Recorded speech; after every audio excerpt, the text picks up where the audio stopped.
Appendicitis ഉദരത്തിന് വലതുഭാഗത്ത് താഴെയുള്ള സഞ്ചി പോലെയുള്ള അവയവമാണ് അപ്പൻഡിക്സ്. അപ്പൻഡിക്സിൽ പഴുപ്പ് നിറഞ്ഞ് വീക്കമുണ്ടാകുന്ന അവസ്ഥയാണ് അപ്പൻഡിസൈറ്റിസ്.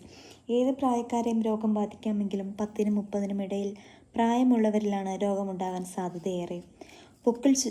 പൊക്കിളിനു ചുറ്റുമുണ്ടാകുന്ന വേദനയോടെയാണ് രോഗം ആരംഭിക്കുക. പിന്നീട് ഉദരത്തിന് വലതുവശത്ത് താഴെയായി അമിത വേദന അനുഭവപ്പെടും. വേദനയുള്ള ഭാഗത്ത് അമർത്തിയാൽ വേദന വർദ്ധിക്കും. നേരിയ പനി, ദഹനക്ഷയം, വയറുകമ്പിക്കൽ, രുചിയില്ലായ്മ, മനം പുരട്ടൽ, ഛർദി, മലബന്ധം, വയറിളക്കം തുടങ്ങിയവയും ഇതോടൊപ്പം ഉണ്ടാകാം. ഇടതുവശത്ത് ചെരിഞ്ഞു കിടക്കുന്നത് വേദന താൽക്കാലികമായി കുറയ്ക്കാൻ സഹായിക്കും. ശസ്ത്രക്രിയയിലൂടെ അപ്പൻഡിക്സ് നീക്കം ചെയ്യുക എന്നതാണ് ഏക പ്രതിവിധി.